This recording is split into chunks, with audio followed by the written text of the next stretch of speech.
Oh, like every time I go for a wee, let's hope for a healthy stream this time. That's not what I say at all. That's just some awkward live streaming jokes. So I already tried this once. It seems to be healthier this time. It wasn't outputting anything before. Um, I think it seems to be working now. Says it's healthy. Who knows? I do a refresh of that without it screwing everything up.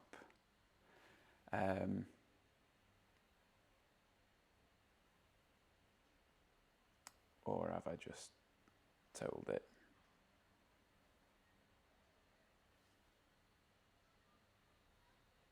I'm not frozen. I'm just still. I think it's working. I think, yeah, I'm guessing it is. So I'm going to just recap what I said a minute ago when I first tried to do this, and it didn't work very well. Still feel like it might be a bit choppy, but hey, first time back after a while, there could be some wrinkles to iron out. So I've just put a video live. It's about this lens.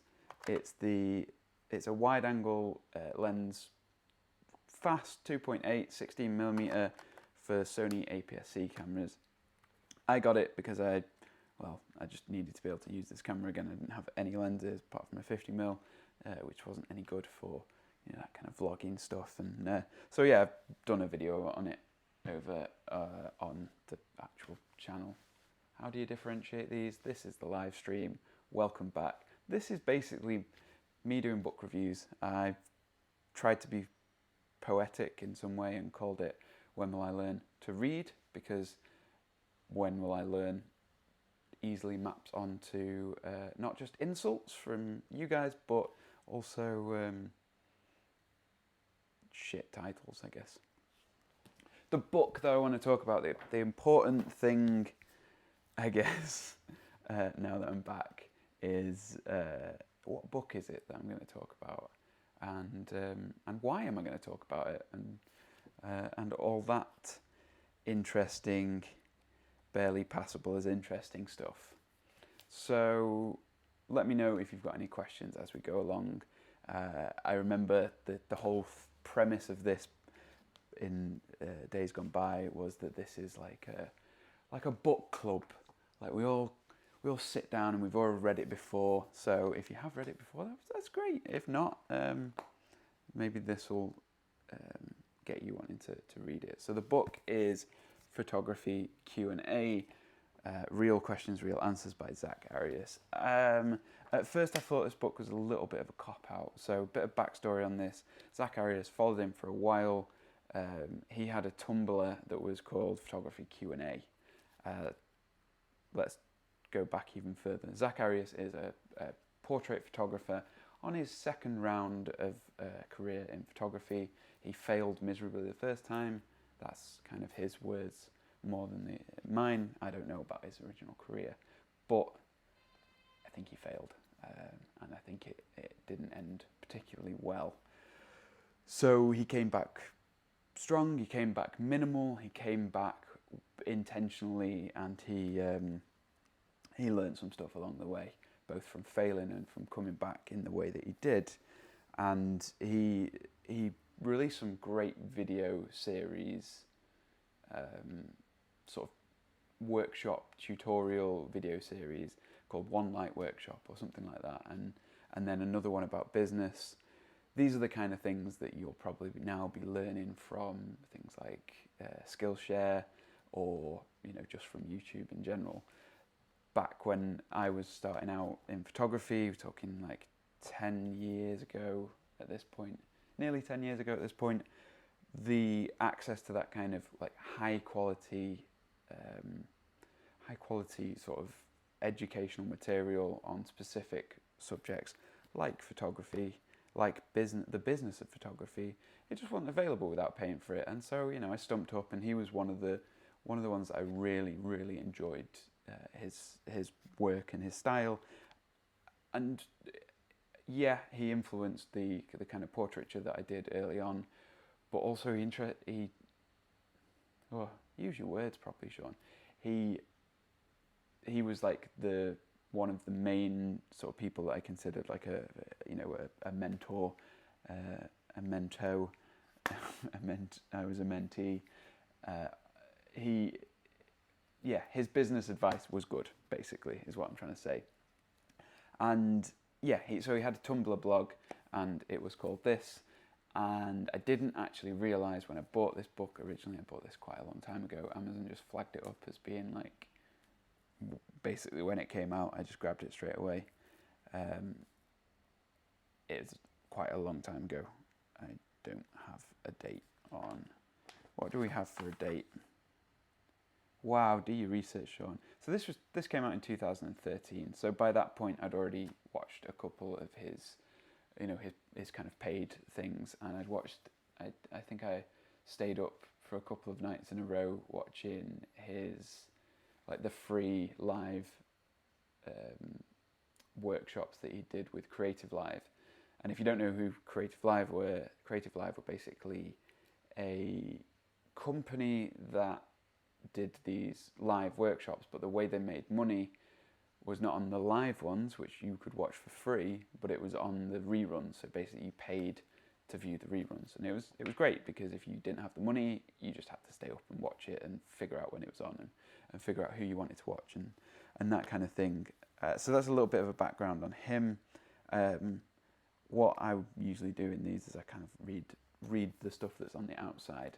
So, you don't have to, because you're probably not going into a bookshop to grab this.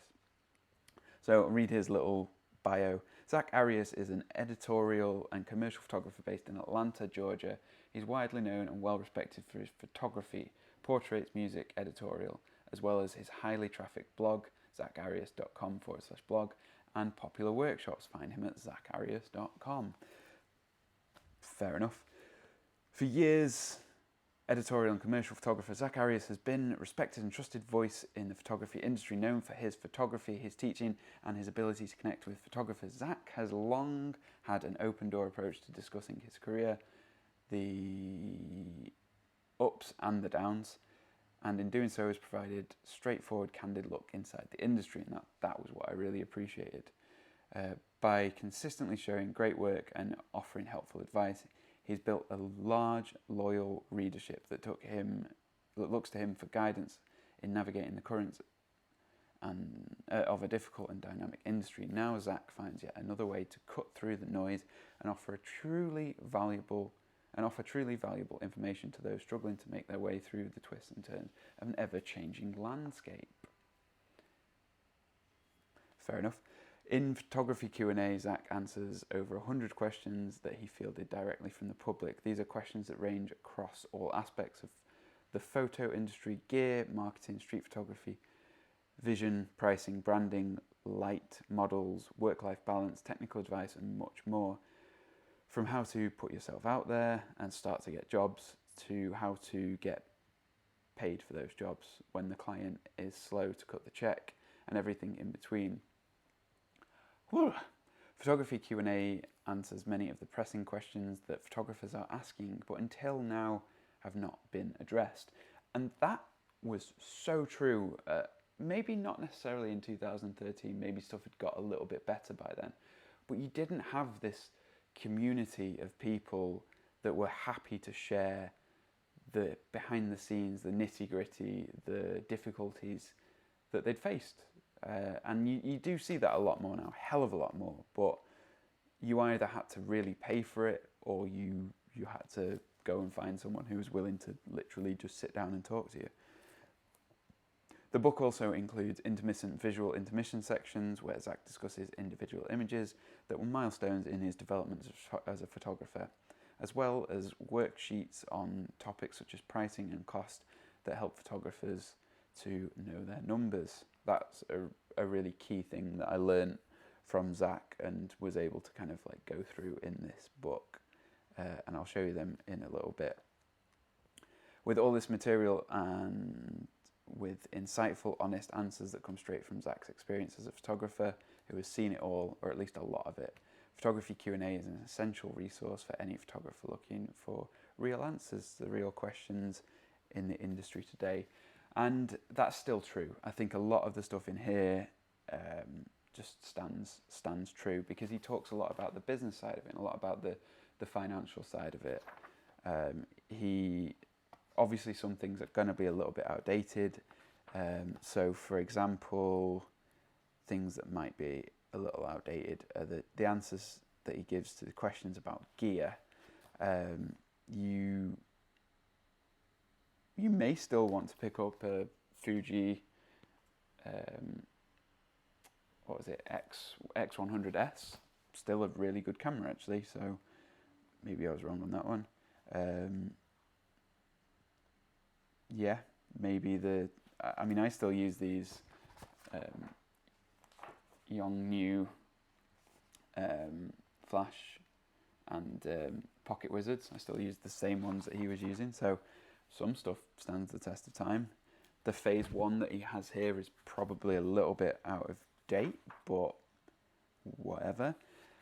I mean, this is interesting. This is his like starter kit, and he's basically saying, if you want to take some photos and they're, for them not to be shit, buy a Canon 5D Mark 1, get an 80mm and a 50mm lens, and some decent lights, and some reflectors and stuff like that. That's the kind of like straightforward advice that he gives in here, and that's where I got a lot of that ideology from. So when you look at the videos that I make, when I say about gear, I talk a lot about just buying, secondhand stuff, buying old stuff, buying professional gear from 5 to 10 years ago. You're gonna get great value for your money because the professionals have let that gear go. You're not gonna be putting the same kind of hard usage into them, but you're still going to get some great use out of it. And especially when it comes to things like the pocket wizards, like buying the old ones, they're going to be absolutely fine. Buy newer lights or something. So what is this book? Well, I said before that I felt a little bit robbed when it came to this, and the only reason for that was because I had read a lot of this blog, and I didn't realise when I pressed buy that it was just dragged from there. But saying that, it does have some extra stuff. It has some like behind the scenes sort of little these visual intermissions. So he talks about how he did this shoot. I often get asked what my best shoot has been, and I can't say with certainty I can pick one shoot as best. I was hired by Nylon magazine to photograph a band, and the tour brought them to Atlanta, and so he tells you like what he used to get this shot, and just a little bit of backstory behind it, and that was stuff that wasn't on the blog necessarily. So yeah, it's literally questions that people asked him on his blog, put into a book and split nicely into sections. So question 1 to 10, let's have a look. Yeah, so he just kind of splits it over these. He tries to kind of fit the questions together in groups of like 10. And that's another reason to buy the book. Our reason to buy the book is I still look back on this years later, where I'm probably not going to go through and look at someone's blog years and years later. While I'm chunnering on before I get too deep into things here. Stream is healthy, good, right? That's good. If all one of you watching live, if you have any questions or have anything you want to add, feel free. I'm here. I'm here for the questions. So let's look at how this book's broken down, how he writes, how he gets the information across to you. It's the graphic design doesn't feel too dated. I don't like the black and red, but then I guess that's the motif. So these are genuinely just questions that regular people kind of put to him. Do you ever feel like a farce or a phony? Perhaps I'm just frustrated with my current body of work, but I'm never satisfied with anything I produce. How do we as creatives deal with these emotions? Question we probably ask ourselves now. You see what I mean? It's not all about the gear. It's some of it is. Because it's not all about the gear, it won't date itself in the same way that it would if it was about the gear. Do I ever feel like a farce or a phony? All the time, every day. And he's quite frank about these things. He will go and tell you how things were really shit for him at times. I recently was invited to speak at a photography conference in New York City. It was a great conference with some amazing speakers. I shared the stage with 2 Pulitzer Prize winners, an astronaut, people developing new technologies, etc. Amazing people doing important work, shooting unreal photographs, making strides in technology. Then there's me, a guy who shoots unknown bands, standard magazine assignments, and some commercial work. Nothing at the forefront of the industry. I'm not making images that will be iconic for decades to come. So he's quite self-deprecating in some ways, but a lot of it is it's more realist than actual sort of being negative for the sake of it. The next question, what drills would you give yourself to really drive home exposure so well that it's like breathing? I feel like I'm trying hard, but it's not setting in. I get nervous, I forget, I hate it. So, early doors on photography, when you're just learning, you aren't able to dial things in immediately, get everything right straight away. Someone's asking, what do I do every time I pick up the camera, every time I've got a bit of spare time? What do I do that can lead to me being a very natural photographer? It comes naturally every time you get the camera out. Simplify. Exposure is made of a combination of shutter speed, aperture, and ISO or ISO. Yeah, that's if you follow me on Instagram and you've seen my IGTV series where I just did basically the absolute basics of photography. That's something you should be familiar with. If not, go check me out on Instagram. I'd love to say I'd put the link down below, but I haven't, which is a misstep. Oh well. And he basically just gives this guy and us, the reader, some just quick little tips, helpful little illustrations that like go along with what he's trying to explain. And he's a fantastic photographer, but I think his real skill has been as a business person, but also a business teacher. I don't think he wants to be, he doesn't want to be the, I don't want to put words in his mouth, but I don't think he wants to be the most famous, richest photographer. I think he wants to run a business that allows him to do the thing that he loves, but also support his family and not go hungry and not have it fail from under him. And I think that's something I latched onto early.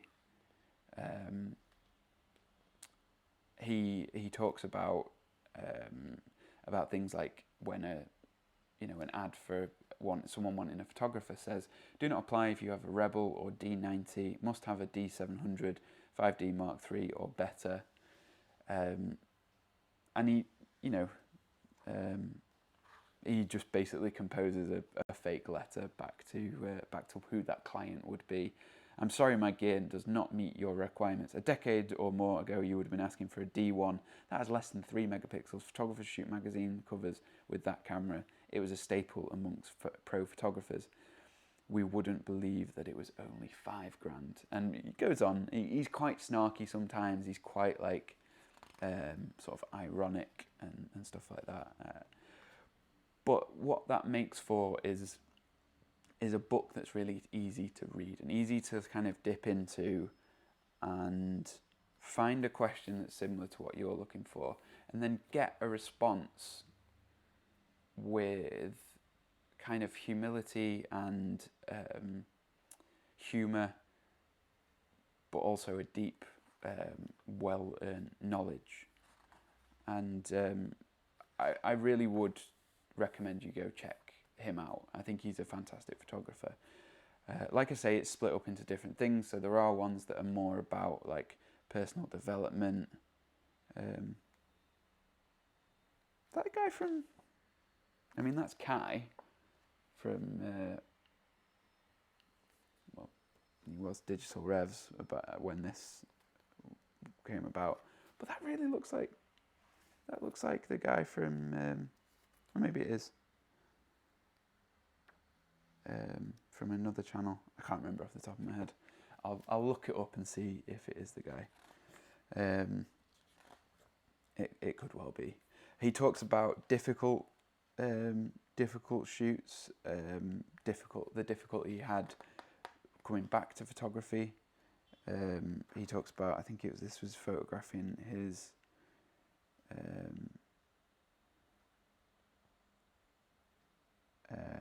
so this was his stepfather who was sick at the time. He talks about how he photographed him. He talked a lot about street photography. That's something he's into, and he goes in depth, showing like the setups behind the scenes. And he talks about the fact that he uses a phase one. And he talks about the fact that he had to really build up to that, and he worked for it. He really worked for it. So that's the shot, and then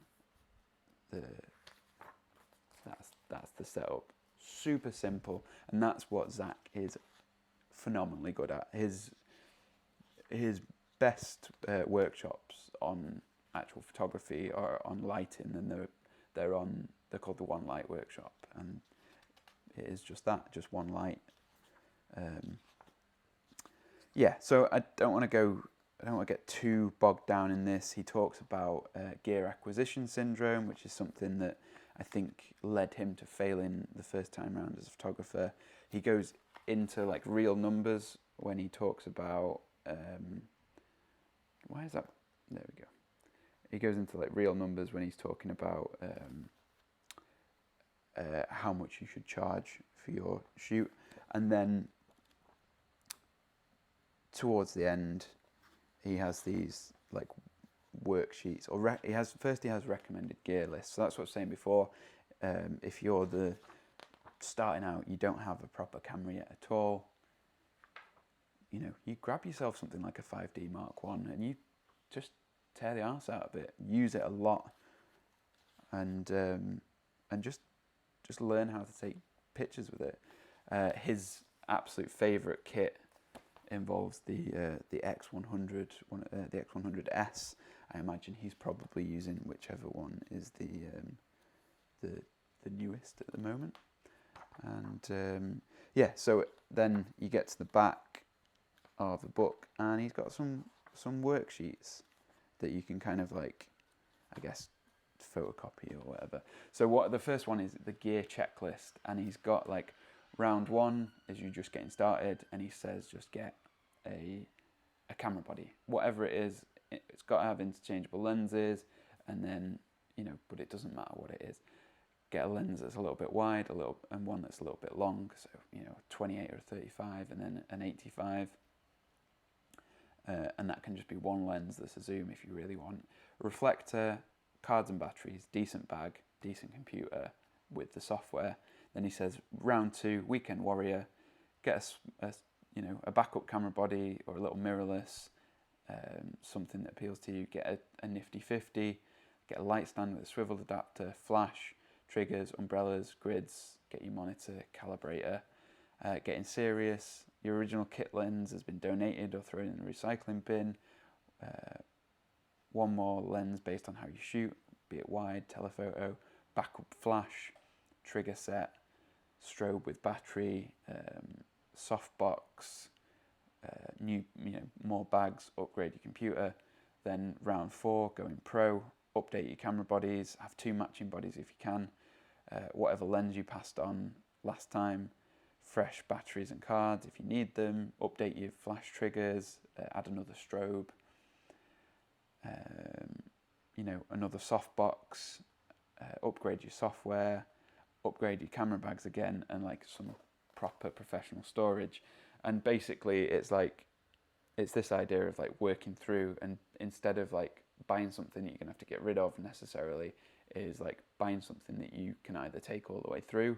So in terms of like reflector, your bag, a computer, them things are going to last you for quite a while.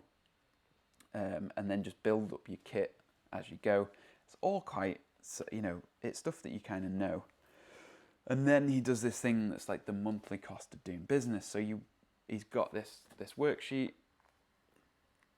and you see, and basically in that worksheet, he works out the monthly cost of him doing business. So his mortgage, his utilities, home insurance, other expensive health insurance, credit card debt, your car payment, your car insurance, petrol, maintenance, your phone, your internet, your TV, your web hosting, groceries, eating out, coffee shops, entertainment, clothing.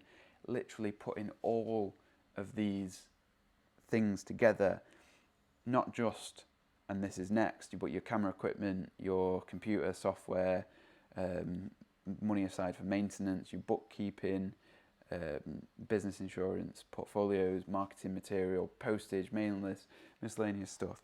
You need to work every single one of those things out together.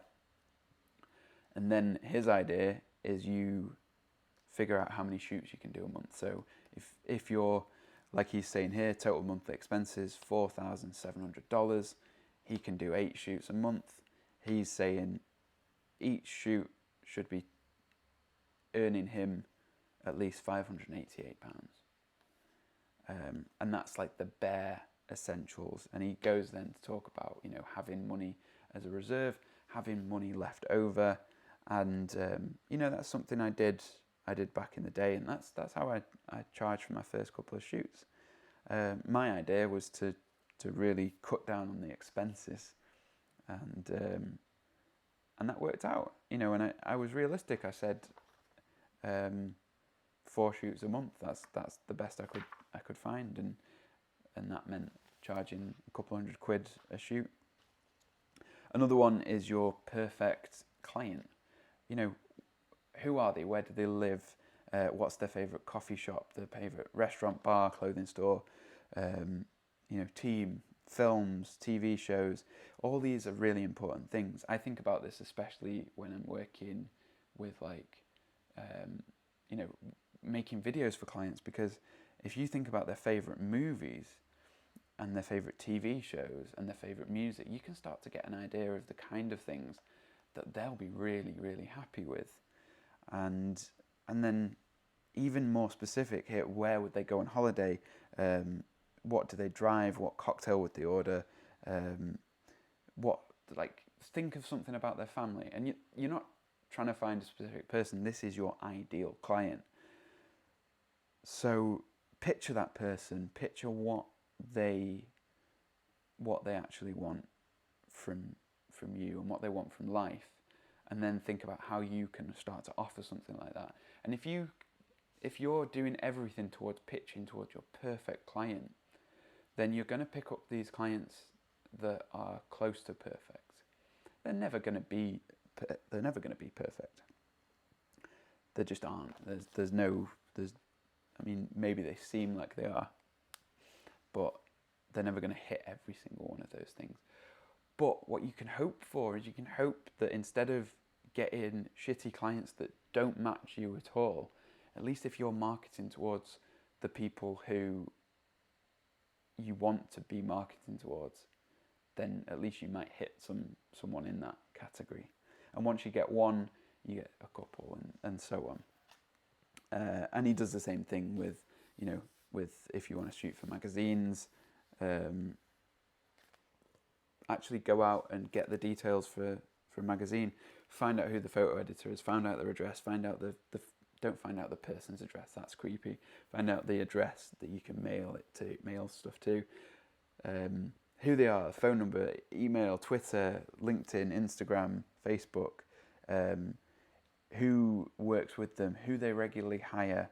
What type of stuff do they normally use? Do your research, basically, and that's what these guides in the back just help you do. So this book's a really, really great one to just like have as a reference. It's inspirational. It's no nonsense advice. It stands up even 6 years later, and I'm pretty sure on Amazon it's like less than £2 at the moment. So hopefully Zack's had some money from sales of this book, because I don't think he's getting much more. But yeah, check this book out. It's pretty phenomenal, especially if you can pick it up for like a couple of quid. Postage will probably be more than the actual book. Is it important that I tell you like things like, you know, this was done by either a company called New Riders, Voices That Matter, or Always Learning, or it was published by Pearson? I don't know. Like, are those things important in a book review? I'm learning. It'd be nice. It'd be nice to hear some feedback on like what I should be going over in a book review, because you know, I've done a couple of these, but I'm still new to it. The next book. So finish with this one now. Go find a copy. Go read it, and you can see.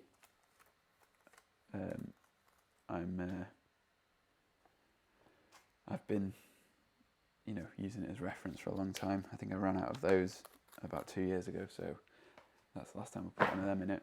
The next book, not photography related, but a little piece of history for myself, and I'm going to use it to talk a little bit about minimalism and ways that you can simplify the things you have but still hold on to some nostalgia. And this is really exciting. My friend just bought me this book. This is a collector's item. If you want to go out and buy it, I will have an Amazon link in the description of this video, and I'll also have one when I actually review it. But I've not actually had a look at it yet. I've only looked at the outside and just had a quick flick through. It is a collector's item. It originally retailed for about £35. I think at the moment, ridiculously so, it's looking at about 200 on eBay and on Amazon. I think there was some for 150. So an incredibly lovely gift from a good friend of mine. It is this, and hopefully, if you're a similar age to myself, you'll notice what that graphic actually is. It's is that gonna focus?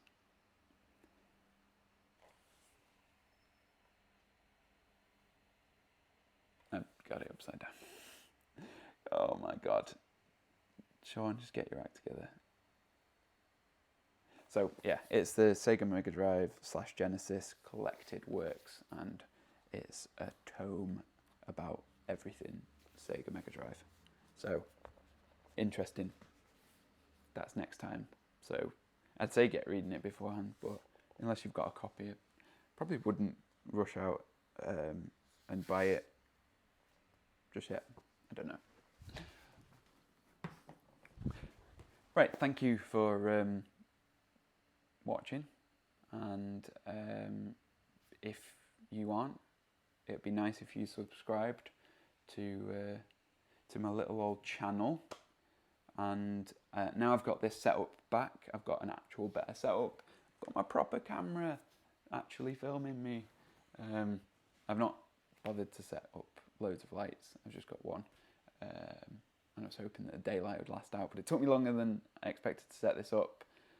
But I keep chatting on. What I'm trying to say is subscribe, because I'm going to do more of these. I really enjoy this, like, live. I enjoy just chatting, and it'd be great to get some comments on the go. and just talk about some books with you guys, because When Will I Learn is about us all learning together, and me showing you that even this guy who,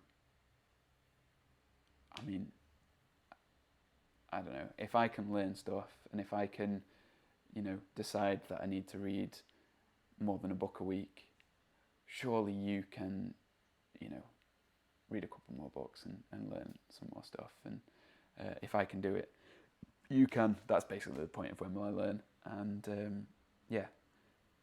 and if you want to see me in the meantime, go check out some of my old videos, or maybe, just maybe, head over to my Instagram, When Will I _learn, and follow me over there as well. Thanks for watching, guys, and I'm gonna go back to the load in screen now, so bye.